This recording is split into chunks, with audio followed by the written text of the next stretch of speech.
دوستو، کبھی کبھی زندگی ہمیں ایسے موڑ پر لا کھڑا کرتی ہے جہاں ہر راستہ بند لگتا ہے، انسان تھک جاتا ہے، حوصلہ ہار جاتا ہے، اور اسے لگتا ہے کہ بس اب کچھ نہیں بچا۔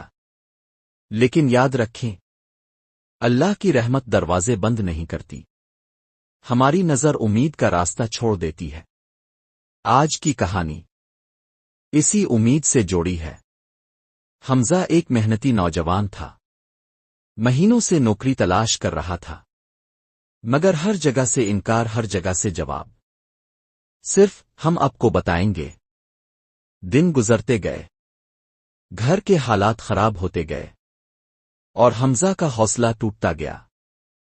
ایک رات اس کی ماں نے اسے کہا، بیٹا، اللہ نے ہمیشہ ایک دروازہ کھلا رکھا ہوتا ہے، بس انسان تھکا ہوتا ہے، اسے دیکھ نہیں پاتا۔ صبر رکھنا، تمہاری دعا سنی جائے گی۔ حمزہ خاموش رہا، لیکن دل کے اندر کی ٹوٹ پھوٹ چھوپ نہ سکی۔ اگلے دن وہ آخری بار ایک بڑی کمپنی میں انٹرویو دینے گیا۔ وہاں پہلے سے بہت لوگ موجود تھے، اسے لگا کہ یہ بھی دوسرے دنوں کی طرح ناکام دن ہوگا۔ لیکن اسی دوران ایک بوڑھا آدمی لنگڑاتے ہوئے آیا اور سیڑھیوں پر گر گیا۔ لوگ دیکھتے رہے، مگر حمزہ دوڑ کر گیا اور اسے سہارا دیا۔ بوڑھا آدمی مسکرایا اور بولا، بیٹا، انسان کی اصل پہچان مشکل وقت میں سامنے آتی ہے۔